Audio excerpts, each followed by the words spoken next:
Do you want to why don't you just share who was at the meeting, and then I can talk about what our takeaways were from what we got from Secretary Rivera. Sure. So, first of all, I want to thank Senator McElhaney and Representative Stacks, because we met with them here and they helped to get this meeting for us with the Secretary of Education, because they were so impressed with what we had to offer and really wanted to help us push this forward. So, I really appreciate the interest that they took in scheduling that for us. And so they attended the meeting, and Christine and I were representing the board, and Dr. Scheid was representing the administration, and Jim Valletta and Tim Dios represented the teachers union, and Holly Pollack is an instructional support teacher who also administers the exams, and she came from a hands-on teacher perspective and shared her perspective as well. And then the Secretary of Education obviously was there, and his legislative assistant, and the chairs and co-chairs of the Education Committee from both houses either attended or sent representation to our meeting. And then Marguerite Quinn and Kathy Watson also joined in our meeting, and they were helpful in trying to persuade the Secretary of Education to kind of do a little bit more with what we were trying to get them to do than they were initially willing. So I thought that was nice that they kind of chimed in and tried to help move that forward. Right, so Mrs. Banis-Clemens and Dr. Scheid presented information on Linkit that we're using here, and how that could be a better option than the PSSA test, because it's immediate feedback that can help the schools and help drive instruction. So after our presentation, Secretary Rivera made a few comments, so I'll just share some of them. He said that the federal government requires it to be a year-end summative assessment, and he saw this as a formative assessment. He said that it needs to fully align to year-long standards, and it needs to have a certain number of items to maintain statistical validity. So he didn't say what that number was, but it seemed to lead us to think that we might not be able to shorten it, because that was one of our goals, was to shorten the amount of testing time. He said it needed to be the same assessment for every school district. He did mention that the federal government is going to offer grants for some pilot programs, but we said maybe we could be one, but we have to wait and see. And then he talked about, since we've gone from No Child Left Behind to Every Student Succeeds, there's a lot of revision going on in the state. So what Pennsylvania is doing, they just completed phase 1, where they had 4 work groups meeting, and he said they were 60% educators and 40% advocates. They just finished, he said, now phase 2, there are going to be 5 to 6 stops across the state where people can come and interact with work groups. Marguerite Quinn then asked if we could have one in Bucks County, so he said maybe.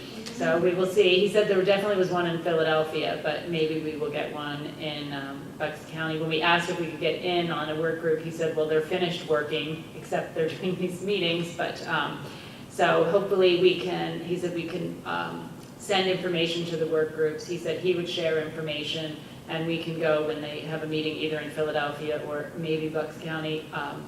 We can go and share. He said the American Institute of Research will draft a report after phase 2, and then the Department of Education will provide a summary or recommendations to the legislature. He said that the goal of the PSSAs and the Keystone was to create a grade for the school, but they're hoping to move away from that. So it wasn't, it was wonderful that we had this meeting. We're not sure where it's going to go, because it seems like there are a lot of regulations that, limit the options of what we can do and where we can go. So, but it was very nice. The legislators who were there, Craig Stats and Kathy Watson and Marguerite Quinn, were very supportive, and they were really trying to say, well, it's time for something new. Let's do, we need to change things. So it was great. It was great to have that many people in the meeting and listening and get our ideas out there. So, thank you.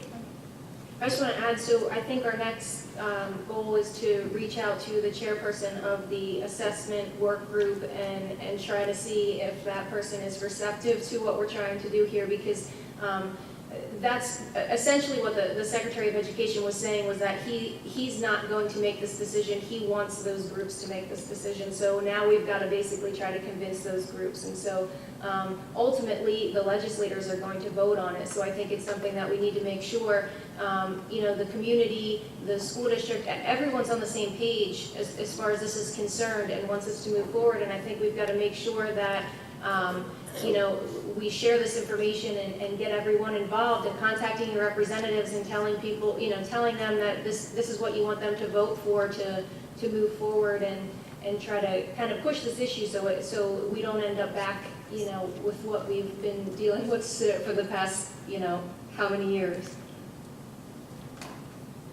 Okay. Can I ask you a question? Sure.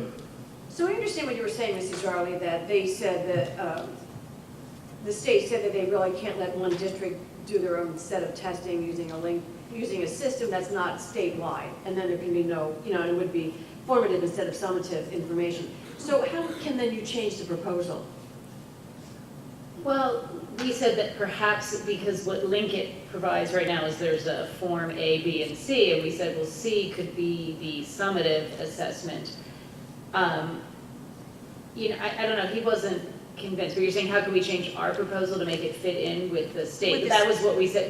But we said also Linkit allows that there could be a system or a test created then that's just administered at the end of the year. But then every district would have to have Lincoln. Right, and that's the thing, he said every district has to have the same thing, and that's what we have to be mindful of, that, we think it's great, but then, the way they roll it out is, then if they say, okay, now every district has to have this, and then, who's paying for it, and the idea is that Linkit costs less than what the test they administer now, so that would be the benefit, and I mean, the time to make a change is now because they're evaluating it. But I don't know, it seems like there are a lot, what he was trying to say, that there are a lot of federal regulations that really limit, and unless we are one of the pilot groups, it doesn't seem like Linkit would work.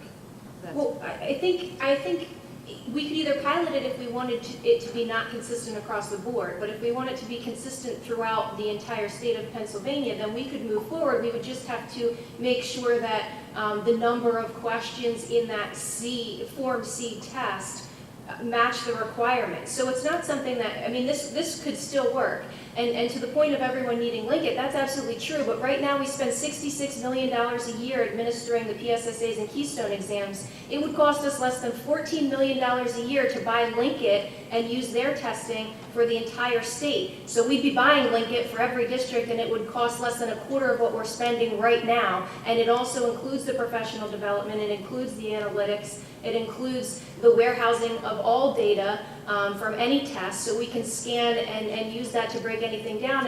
And what's important about this too, and what we're proposing as opposed to the other options that are out there, is that we're able to break the data down by skill, topic, and standard to give specific results to the teachers, and then also form groups on, so you scan in a test and you can figure out exactly what skills your students need help on, and then the computer will automatically generate work groups so that you can differentiate your instruction and meet the needs of those specific groups without the teachers having to do it themselves. And so one of the points that they had made in their original report that was released on the 18th, two of the recommendations that were made by the work groups, one was about reducing the time, and one was about possibly having tests at the beginning, middle, and the end of the year to give additional feedback. But what was interesting is when the American Institute of Research had kind of given their data rebuttals to those recommendations, they kind of suggested that the data doesn't show that reducing test time actually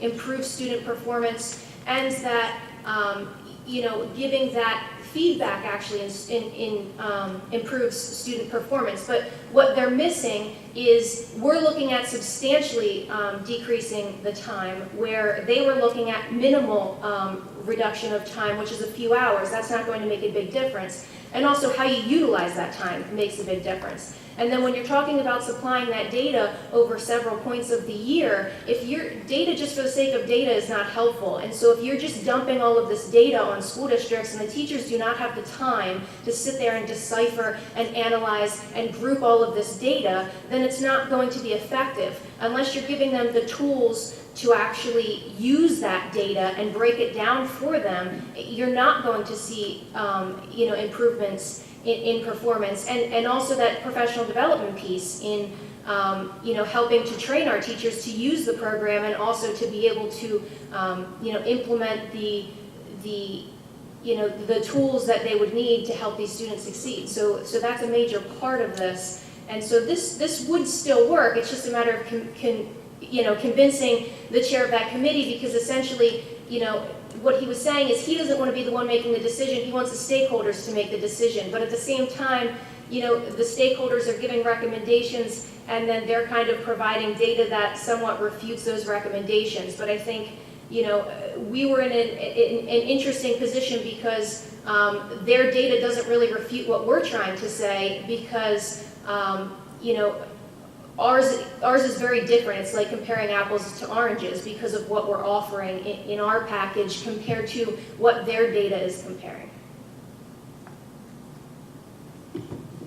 Thank you. Thank you for all this effort, by the way, in trying to improve this system. Do we have any other new business tonight?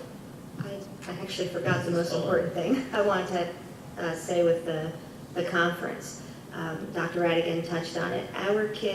Our students weren't just, they were in the center of this exhibit hall. They were in the most prominent spot that they could be in. And everybody that we met, they would see Pennridge on our name tag. Oh, Pennridge, you're the guitar people.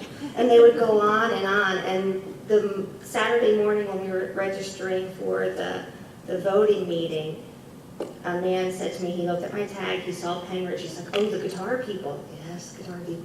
And he said, boy, they were the nicest kids. And to me, that was, of all the many things that people said about them over the 3 days, and everybody was really complimentary, but when he said, and they were the nicest kids, I just thought that really meant a lot to me. So I didn't want to forget to say that.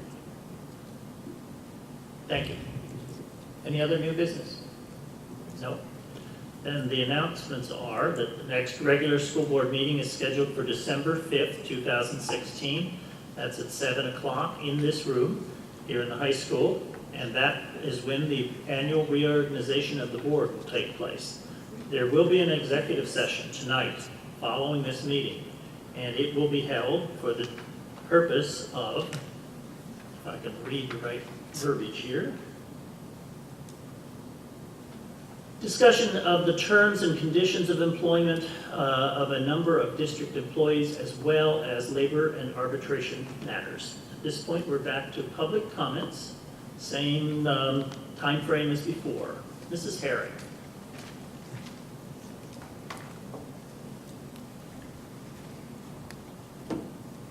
Diane Herring, Hilltown Township. Before I speak to what I can speak to, in regards to the busing scenario, up until recently, my children came to the high school on the bus, so I never really had an opportunity to personally experience it.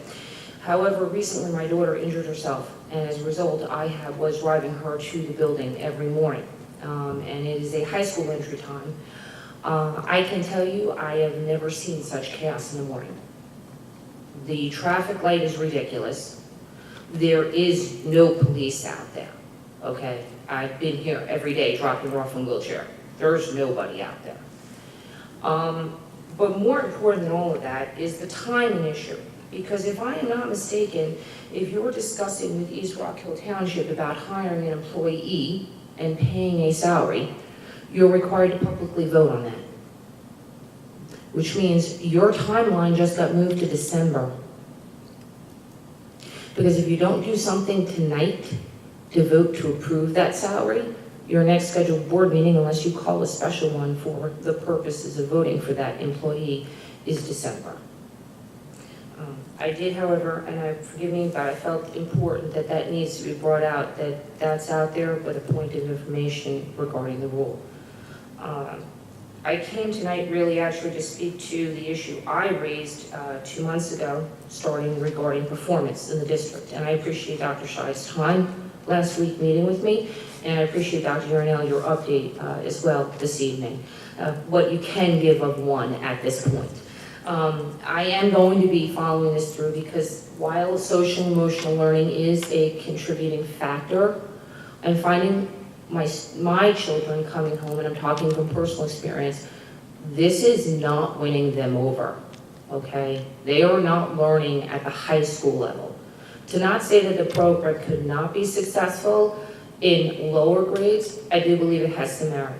But at the high school right now, these kids who are juniors and seniors, you called them in last week, the entire building, to get on a computer to write 2 goals down on a system that no one quality control checked, and the system crashed. The entire SEL initiative in the building, boom, computer went off. That's not really successful planning. But also, it leaves the kids with a really bad taste that they're wasting their time. Okay?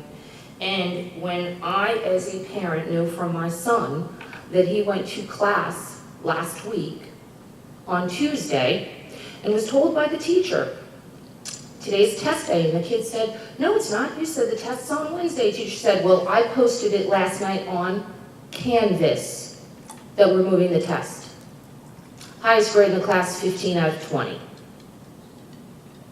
Your teachers are being forced into a 21st century environment they just don't have the necessary skills for.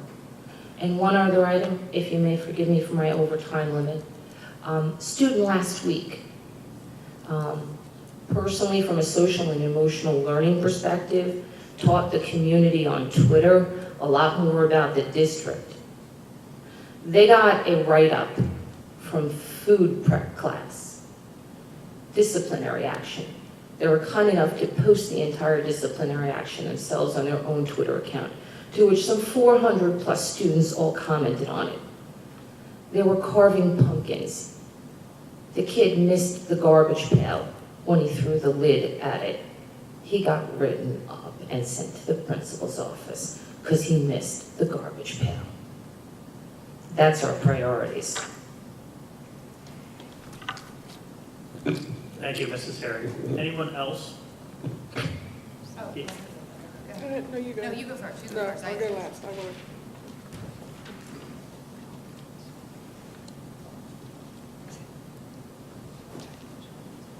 Is it on? I got it. Hi, Jennifer Detweiler. I just want to clarify for my own simple mind. I heard 3 I'm not even sure if they're all board members, Mrs. Cullen, Mrs. Miller, and Mr. Ragamo, specifically asked, what is the plan? And I think I missed the answer. I may have checked out. It's been a long day. I need to know what the plan is in regards to the monitoring that we speak of. I feel as though the members sitting here are answering that the monitoring is going to keep my daughter safe. So I need a little more clarification on exactly who is monitoring. Are all 3 high school in and out and middle school in and out being monitored? Is it all being recorded and documented? How are the parents going to be notified as the result of all this monitoring? And when are the timelines? I heard Mrs. Miller ask about the timeline, and Dr. Radigan, you had said you would follow up with the police chief, but I must have checked out. I didn't hear any answers, but I did hear the question, so if we could just, for my simple mind, break it down so I know exactly what to expect, because I feel like I'm under the gun here with the safety issue. And as a parent, and I don't know how many of you have your own children, you would be petrified if you saw that intersection at the hours my child has to walk across there. And I know that no matter what, the school board that your child is at would not be moving fast enough to protect them. And you would be the same parent standing here in front of that school board pushing for an action because it's your child. This is my child, and I'm not the only one that has a child that feels this way. So if we could just simplify it for my simple mind, I would appreciate it. Thank you.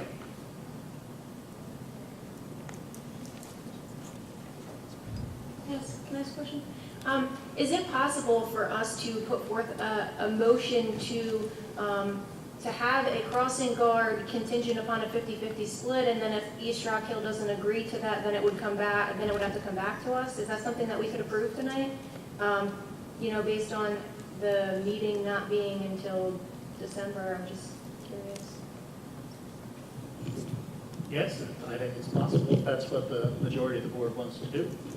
I just think it's inevitable that that's the direction we're going based on East Rock Hill, based on the police department, based on what we're hearing. I mean, you know, I just feel like it's probably better just to move this forward rather than delaying this until December. And if we approve it based on that, then it's in Jim Natupski's hands to make sure that East Rock Hill approves the 50% split, so then we don't have to bring it back up again. Sorry. Tell us what your recommendation is. I'll defer to Mr. Cox on this, but I'm thinking, Mr. Cox, maybe what they could do, I really think it's imperative for the group to come back together again, the three parties, after the monitoring is complete. But if that would be happening before the December 5th meeting, I do see the concern of waiting that long, so maybe they could vote that assuming that the committee recommends that they're okay with us moving forward to hire the crossing guard. Thank you for cutting me off, Mrs. Cronin. So, obviously, whether to have a crossing guard at that location is not a decision that I should be making. I'm not qualified to do that. I can tell you what the legal process is. And I'm also not a township solicitor, I'm a school solicitor, and the provisions in the second-class township code. But my understanding of what it requires is that the process be initiated by the school board. So the school board sends a request to the township requesting an appointment of a crossing guard. The township has to make that final decision because that crossing guard is an employee of the township rather than the school district. And the parties, as the gentleman mentioned in his comments, then negotiate how that individual is compensated, with the default being that the school district and the township split the cost 50-50. So the school district, if it decides it wants a crossing guard at that location, has to initiate that process by making a formal request to the township. So the board could certainly vote tonight to direct the administration to make that request if, as, and when it determines that a crossing guard is appropriate in that location. And so the administration would have the authority to do that without having to come before the board again. So maybe that's an option for the board to consider. Other board members want to weigh in on this? As much as I want this crossing guard, as much as I feel that the parents deserve a crossing guard, I still think that we have one more meeting with the stakeholders in this. In the meantime, I thought I saw that the security guards have a shift till 10 p.m. at the high school. I thought Gina just won. But when we had approached Mrs. DeBone about this, she said the security guards left before dismissal. But when I read your decision brief about another issue, I thought that a security guard was here till 10 p.m. So why can't a security guard until we get this? Because not only do we have to hire whoever, if it's approved, you have to go through all this process, they have to have their security checks and they have to be trained, which is, this could be springtime before this is all put into place. But in the meantime, I would encourage you to look at putting a security guard there. Is that possible to do for what is it, about a half an hour a day? Each morning more? About an hour, I think. For a half in the High morning? school to middle school. So half in the morning, half in the afternoon? An hour in the morning and an hour in the afternoon. What are your thoughts on that? Two comments on that, Mrs. Miller. One, we do have 2 security guards on duty at that time. The third security guard does not come in until after dismissal, and then he works until 10 p.m. Okay. The 2 security guards that are here, one is in the parking lot up the street from the intersection, and he controls the bus dismissal and the student dismissal. He holds the students unless the buses come out. The other security guard is at the other parking lot, or, yes, parking lot's out where the students park, the other side of the building. And he controls the release of the students at that side. So the 2 security guards are outside and are doing traffic control during this process, but they are doing traffic control on our grounds. The other important thing to note is that we cannot legally put an employee in that intersection to control that intersection. That has to be an employee of the township. We do not have that authority to put a person in that intersection at all. Okay? And I agree with that last comment by Mr. Daubert. That person is a township employee. And would the police be willing to sit in that intersection? I mean, they do sit there with their car, but they're not doing anything to help our students cross. I mean, it's going to be at least, I'm sure it's going to be several months before this, even if we approve it tonight, it's going to be several months before there's someone standing there guiding the students. So is there any other way you can see around this that we can put somebody in that intersection? I can certainly, I was planning on calling Chief Blake anyway tomorrow, so I could ask him if he could help us out in that regard. They're short-staffed too, don't forget, the police department. Yeah, I know. Well, and I think that comes back to, too, with the police department, you know, I don't know that we're in a position where we can ask them, hey, we want you to do this for us, because I think there's also an issue that's been going back and forth, and I think that's part of the frustration that East Rock Hill and West Rock Hill are feeling, is that, you know, East Rock Hill and West Rock Hill are in the Pennridge Regional jurisdiction. They pay for the Pennridge Regional Police Department, and there's already negotiations over which township they're covering at which times. So for the school district to be utilizing their police services and requiring them to be there at specific periods of time all the time, we're not paying for that. The district isn't paying for that. East Rock Hill and West Rock Hill are paying for that. And so I think that brings us to the other discussion that we need to be having, that we should be hiring, and this has been discussion, we should be paying a police officer to be doing the work that we need in the district, because that benefits the entire school district. And so that's something that we need to take into account too. We can't just require a police officer from, you know, that's not ours to be sitting there, you know, on their dime, you know. My suggestion would be, because I think throwing a motion together at the end of a meeting can be a dangerous proposition, because we don't know what we're voting for, we don't know what the wording is. I think, couldn't we schedule, I mean, that you finish it, and couldn't we schedule a special board meeting on the night either of November 2nd, when there's facilities and finance, there's the meetings on November 9th, and there's meetings on November 14th. So if we can get one of those nights, and hopefully the sooner the better, November 2nd next week, and have a special board meeting to vote if that's, rather than trying to, I just think it's a, I agree. Those are my thoughts I exactly, agree. that you just, there's plenty of, I just wrote down all the dates for my own self here, and there are plenty of days that I think we could get together. I'm not even sure it would be, you know, it probably wouldn't be a good idea, although I do agree that we need it. And just one other thought, I guess it probably would be a no, but what about the, you know, like the fire police? The volunteers in the community? I'm sure, I mean, like I said, I think it's probably a no, the answer, but if it's a possibility to have some of our community volunteers that do other types of, you know, parking release and things like that. I can check into that as well, Mrs. Coleman. You know, and getting back to Mr. Dover's point, the individual doesn't need to be in the crosswalk. They could just be on the curb. Is that considered still not, maybe we should turn to Attorney Cox?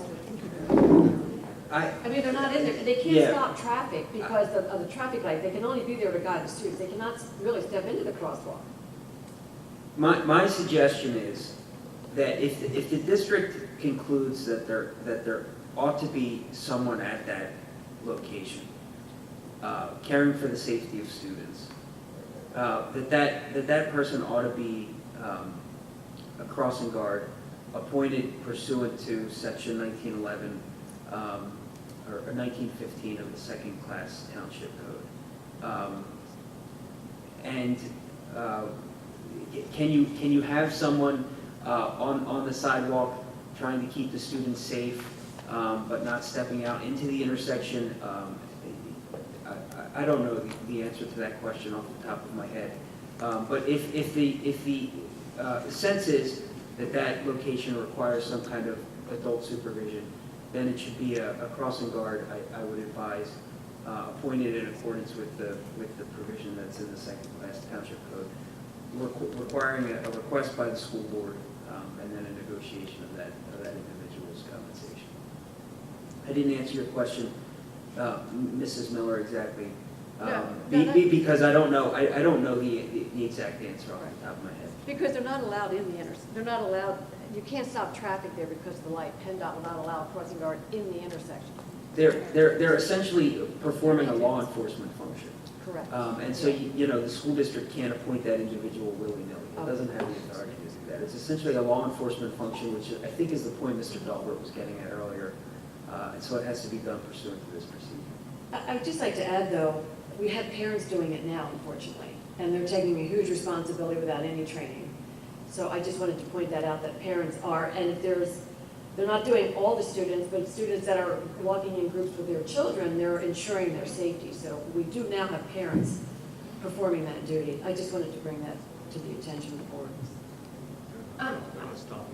You're not allowed I to have a quick question, and this might be a question for Jim Tupsky, I don't know, but since you guys would be the ones technically hiring a crossing guard, from the time that we would give, approval, do you know what the timeline would be for you to hire a crossing guard? How long that process would take? I don't know. You find an acceptable candidate. People need jobs, so that defines it. So it sounds like the board would like to have, I think Mrs. Yardley's suggestion is a good one, would like to approve this presumably at the first possible opportunity in terms of a special meeting. So can you arrange that for us, Dr. Radigan? Sure. It'll be on the agenda either the 2nd, the 9th, or the 14th, I presume. Okay. How would we be notified of when that meeting would take place? It's on the website. Look there. The agendas are there. Mr. Ferry also, if you want to be specifically notified, don't you, Mr. Ferry, send email to people? I do. There's the gentleman in the back row that you contact. That would probably be the most sure-footed way to do it. One last question or note about them stopping traffic. Friday night, home football games, they stop traffic. I know that's fire police, so I don't know what the laws and the rules, but I know it's done because I cross from the home football games down and go across campus. So it does get done. It can be done. So, I mean, just a note.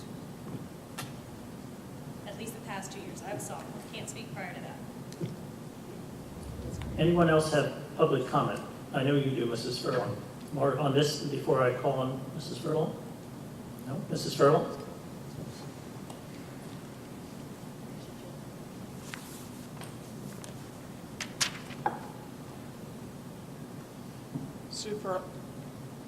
Sue Furlong, West Rock Hill Township. In the finance section, when you got to the budget and you have a motion to approve the 2017-18 accelerated budget opt-out resolution, I was kind of disappointed that either you didn't read it to the public or at least put the verbiage here in your agenda. I hope that it does appear in the minutes. I believe the public has a right to know what this resolution is. I even think that some details should have been given that were discussed at the Finance Committee meeting as to the impact of what we're planning on doing, which is the $2.1 million increase in taxes. Maybe a quick synopsis of the additional expenses that are expected.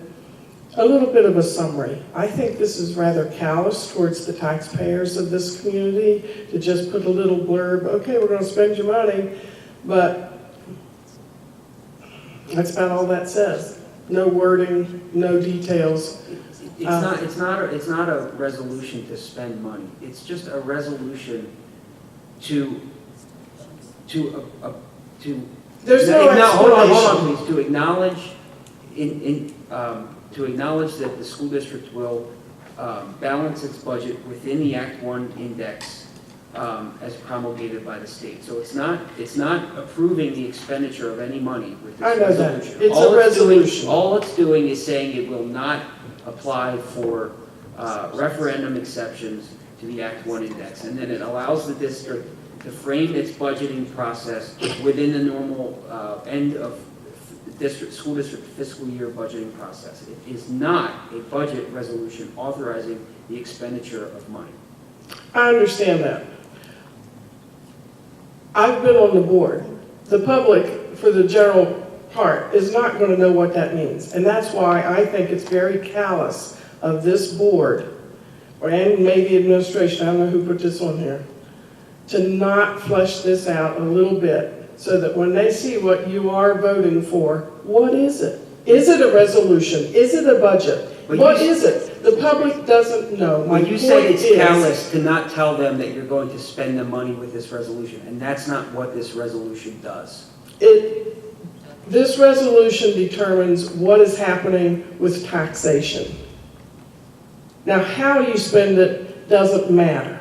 Well, it does matter, but it does impact how much the Pennridge public can be taxed.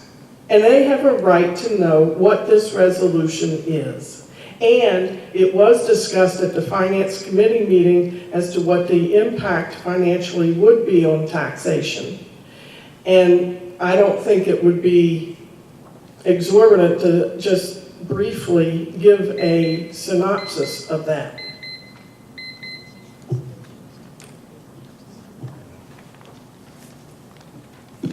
Thank you, Mrs. Furlong. Anyone else wish to comment? Yes, ma'am.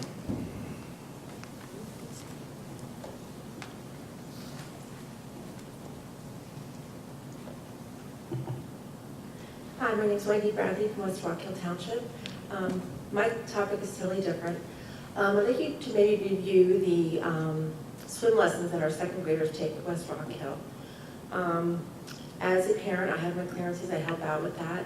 But you're also asking 7 and 8-year-old children to get changed in front of total strangers in the facility, which they are very uncomfortable with. Me as a parent, I find that very uncomfortable as well. They're covering up, it's you and another parent in there with them, that's it. I think that should be reviewed on maybe putting up some type of stalls if you want to continue with this type of situation with those young children like that. And my other concern is, I think when we come in, seeing the people that are instructing our students on their cell phones and talking, and that facility is left a sloppy, slippery mess. It would take 2 minutes for someone to take a squeegee, go in, clean it up. Your students use it all day, every day, and the slop in there is pretty gross. So I would consider cleaning that up and just checking in on the young students that go there, and you were asking them to do this type of situation. Thank you. Thank you. Anyone else? Not? This meeting is adjourned. Thank you for coming.